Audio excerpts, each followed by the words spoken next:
Alors Forecast Electronics est une société de distribution et d'importation de composants électroniques. Nous sommes spécialisés dans la recherche de produits obsolètes et sous allocation.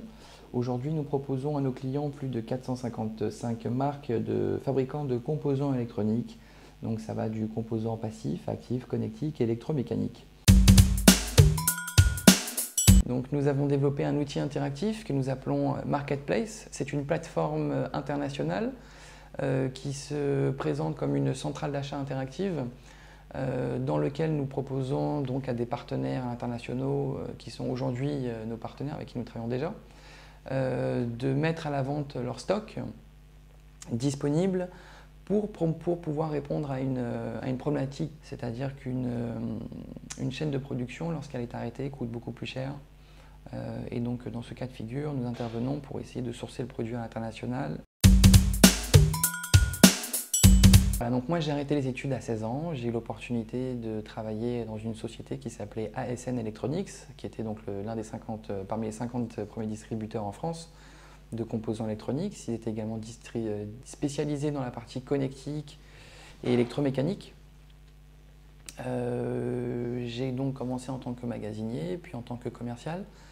À l'époque, je réalisais avec un collaborateur 1 million de francs de chiffre d'affaires par mois. Puis, au bout de 2 ans, j'ai décidé de reprendre mes études, donc de passer un bac, un BTS Action commerciale et pour terminer donc une école de commerce à l'IHG. À la fin de mes études, j'ai intégré donc la société Pax Electronics, qui était également spécialisée donc dans la distribution, mais surtout dans le sourcing et l'outsourcing de produits obsolètes et sous allocation.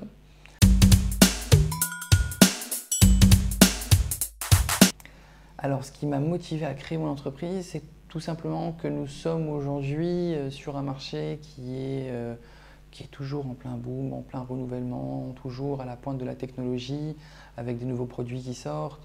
Il y a quelques années, c'était encore les afficheurs qui étaient révolutionnaires. Aujourd'hui, on parle de LED, de lampes à LED qui sont peut-être beaucoup plus puissantes qu'un halogène ou qu'un autre type de produit de ce type-là. Donc on est systématiquement dans une nouvelle logique technologique.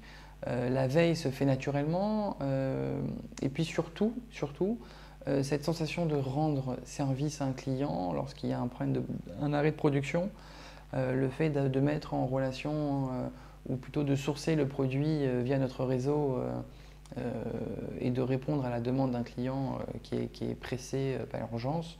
Voilà, c'est cette interactivité qui me plaît beaucoup.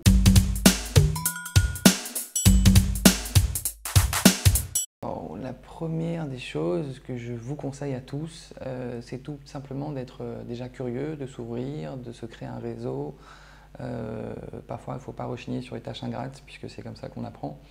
Il est sûr qu'il faut avoir de l'ambition, il faut avoir des rêves, se donner les moyens de les réaliser.